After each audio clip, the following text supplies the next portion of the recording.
Thanks that you invited me again to come here. It's really special because I have so many friends from Poland, and I think I'm the closest speaker. I live in Berlin, so I took the train this morning to come here, and it's really a pleasure to finally be here. So the title of my lecture is Legislating Architecture, the Demolition Drama. And I just want to explain the kind of like the first part, the legislating architecture, is something that our office, B+, what you just introduced, is working on for years now. So it's the idea how the laws that we are all confronted with as architects are actually shaping and forming what we do. But I think our idea of legislating architecture is a bit a different one than a lot of architects have. So actually we celebrate the laws, no? We actually think it's something great that exists, and we try to find the loopholes to create something within these laws instead of complaining about it. And the second part, the demolition drama, is kind of like the subtitle for today, and actually I'm maybe more nervous than I would normally be because I'm here on a mission. So I hope that I can convince you to all join our latest project, which I will show in the end. I briefly want to start with explaining who we are and what we do. So B+ is the office that comes, or that was formerly known as Brandlhuber Plus. You see a photo of us. We are now 5 partners at the firm because we changed the practice in a moment where we realized that actually the whole profession is changing. You see some of our built work. I will speak about one building, I will speak about one of our films, and in the end I will speak about one of our initiatives. So it's 3 different formats. You already mentioned it in the introduction that we do not only do buildings, you see a lot of buildings here, but we also do films and political initiatives. And you will see 3 films. I hope it all functions. It's always technology is not really the solution yet. So I hope it will function. Otherwise, you can find all of these films also on our website. And we start with the first short film. Work hard, be happy, work more, take care of yourself. Work harder, care less, earn money, don't speak about it. Architects are in high demand. Construction is flourishing, nominal wages are rising. Students get hired straight out of university. Statistically, we have rarely been better off. So why are we so unhappy? Architects have made a pact, low wages for creative freedom and fulfillment. But right now, this fulfillment is gone, as the deregulated market does not allow architecture to live up to its social aspiration. As the destructive consequences of architecture have become undeniable, as the architectural practice has become a financial instrument and an asset itself, between exploitation and extraction. We cannot ignore our influence on society. We cannot deny our impact on this planet. We cannot reduce our practice to wage labor. We cannot become voluntary prisoners of unfulfilling work. Instead, we need to focus on the social meaning of labor by confronting ourselves with the tasks of building, by conceptualizing our everyday work as political, by prioritizing, negotiating, and persuading, by collaborating, joining forces, sharing resources. Quiet quitting is not the answer. Loud dedication is. We cannot believe in the lonely genius. Work itself must be revolutionized so that we may commit to architecture once again, the business of architecture.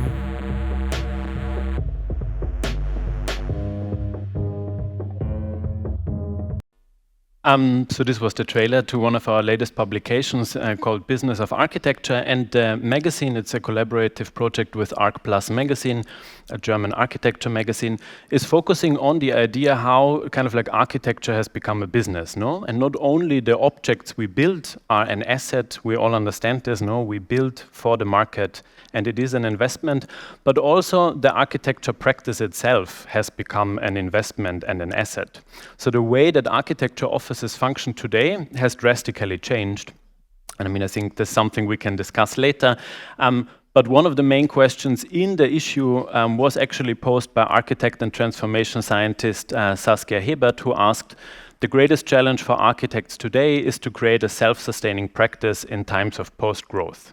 So we are kind of like, all by a sudden we realize that we are like in a world that has so many layers and complexities. And the question is, how can we as architects create a practice that is actually functioning economically, because we have to live of what we do, in a drastically changing time?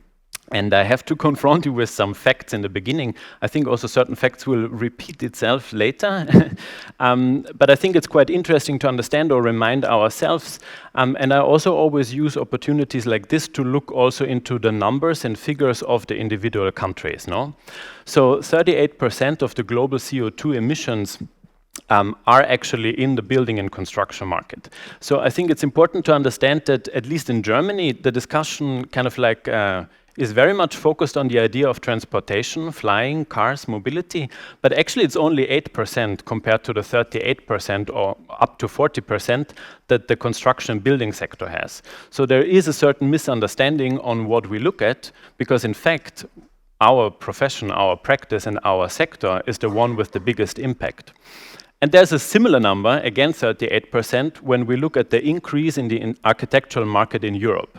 So since 2012, 10 years, because the study is from 2022, the architectural market has grown 38%. And then I looked into Poland. In Poland, it even grew more, 48%. So Poland is one of the countries in Europe that has like the biggest increase in the architectural and construction market compared to other countries. And then it's interesting to understand where the money is kind of like made. On a European level, we are kind of like at a 50-50 rate between new buildings and renovation, old kind of like adaptation, transformation projects. So on a European level, it's kind of like even. There are countries that have a way higher kind of like renovation and transformation rate. Italy is the #1 country with 80% in the renovation sector.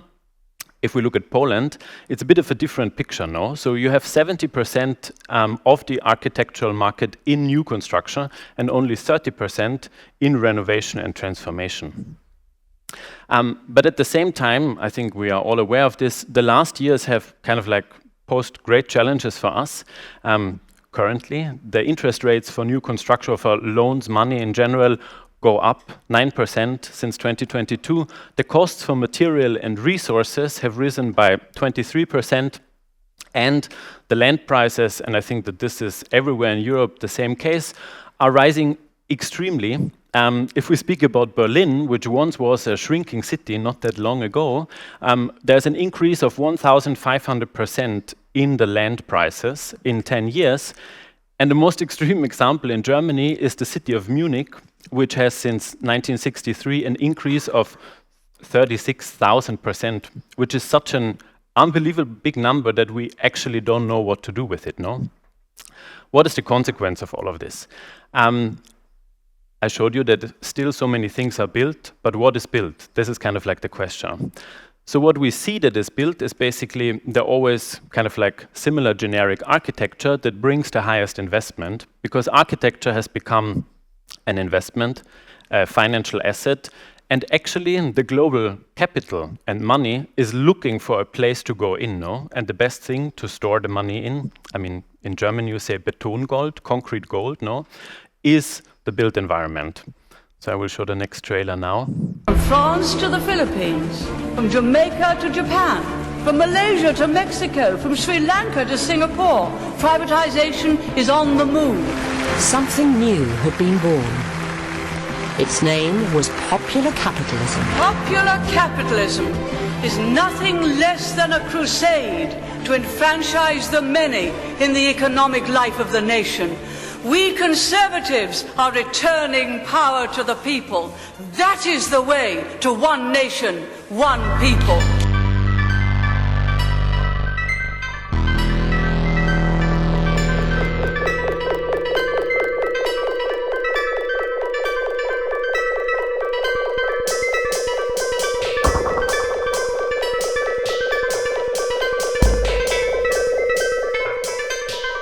Political means, you know, are you right or you left? Or it means are you blue or you're, you know, green or whatever it is. And so it has already a kind of a negative or a, anyway, not a human face. And I can't change the word, but I think, how can you change that? How can you maybe you have to go and say, instead of use the word, which is a problem with so many keywords, say what you mean.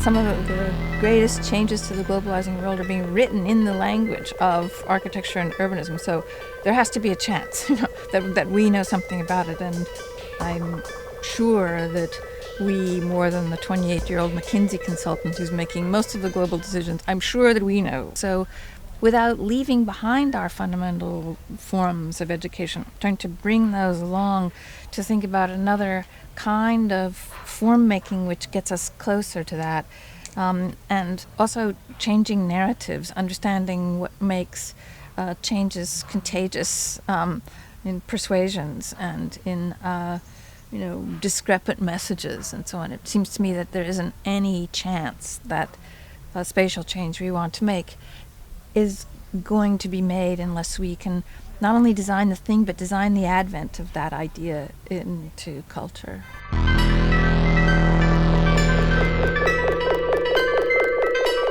Something that I learned during this year is storytelling. Storytelling. The risk of a technocratic government is that in the way you communicate, you easily fall into a too specialized discourse, too technical, too difficult to understand, too detailed. You miss the point, and you should make a story.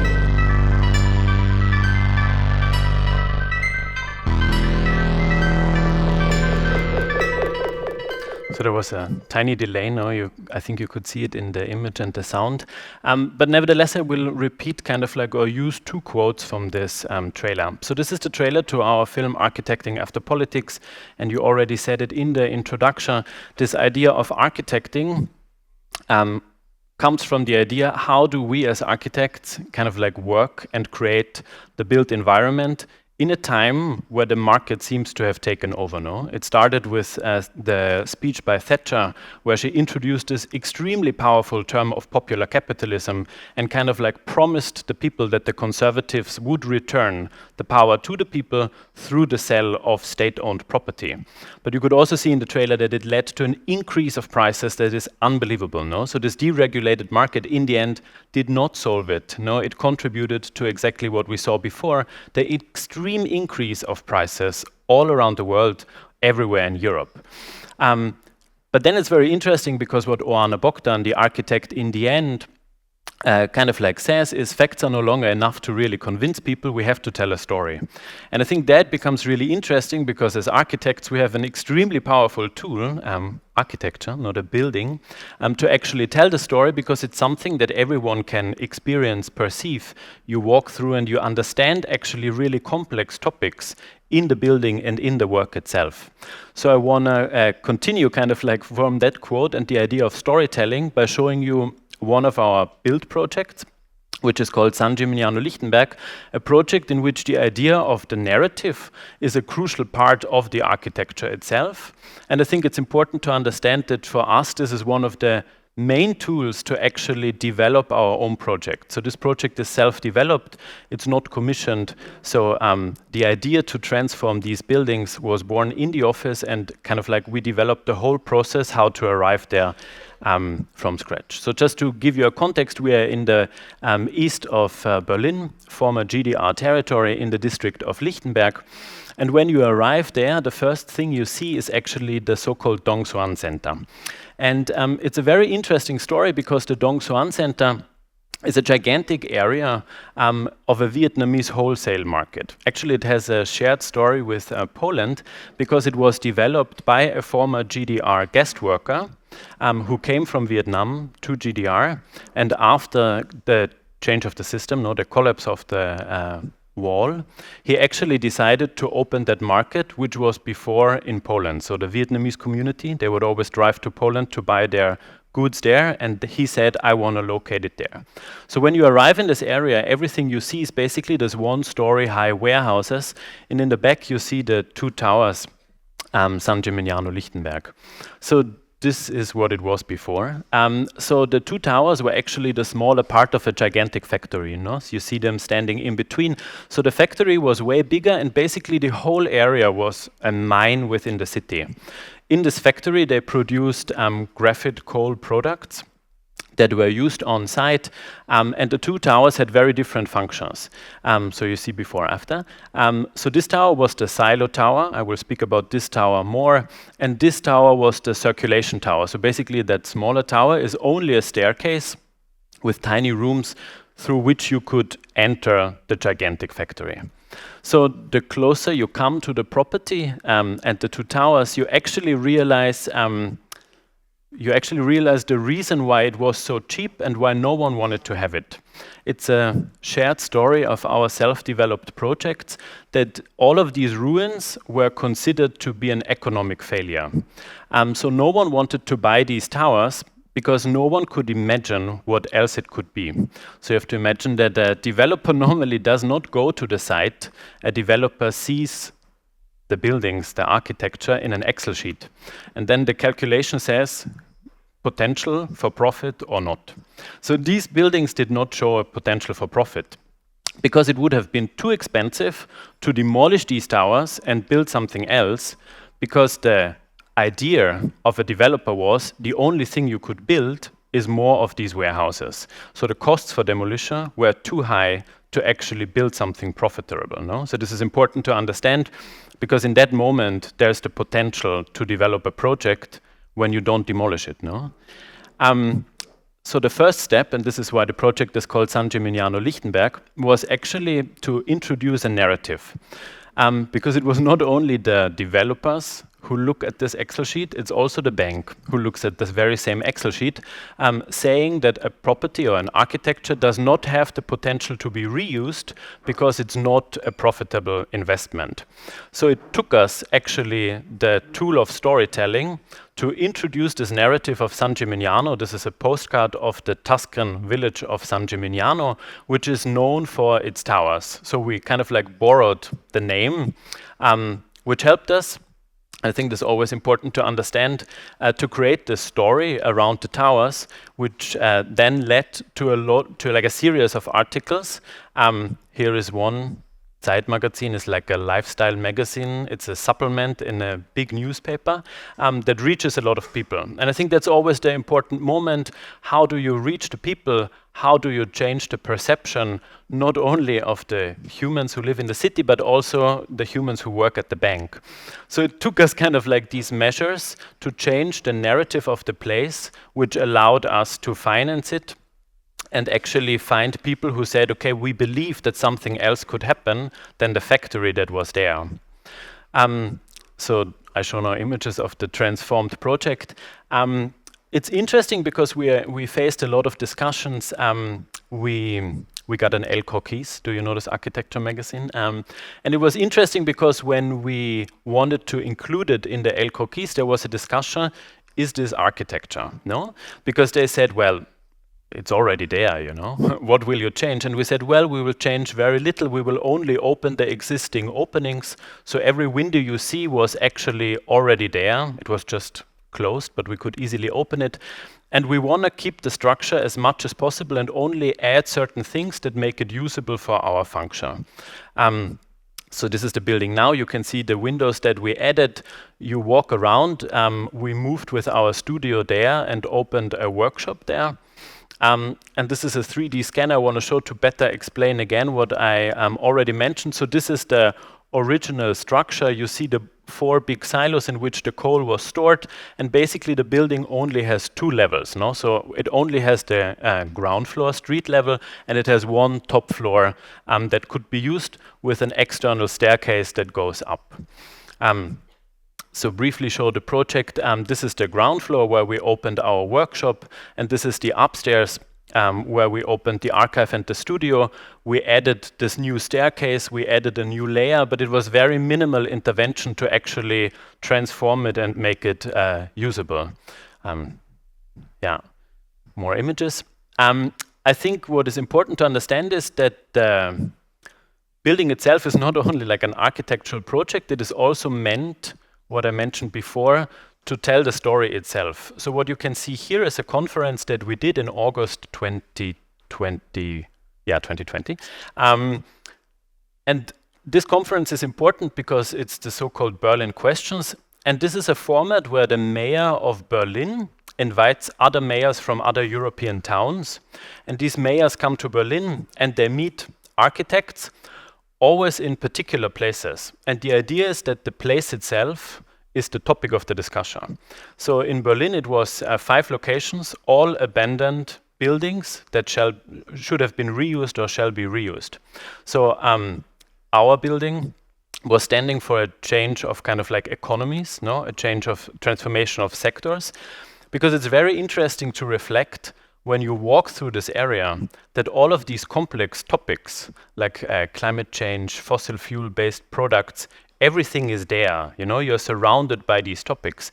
And it's a very powerful thing to tell through space the story of this transformation.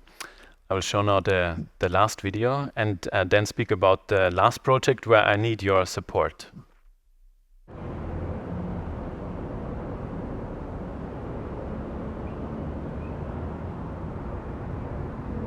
Today, speculation has taken over, ruling the global real estate market, ruining cities, commodities and communities, resigning people to suffer in search for a home. But speculation is more than a social issue, it is an ecological one. Leaving spaces empty and unused, leading buildings to ruin and decay, letting future generations panic and pay. This story is about us, the 99% that don't look at the earth from above, but through our neighbor's window. If you realize that today, this can be your tomorrow. House, Europe. This is where I live, where space is not a commodity, where policies changed our perspective, where social and ecological belong together. Imagine that energy and value are being preserved, that empty spaces are being adapted, that existing buildings are being renovated, that exploitative structures are being transformed. Because one thing we must never forget, we all need a space to live. Do you remember? Join the movement and save space from speculation. Take part in House Europe.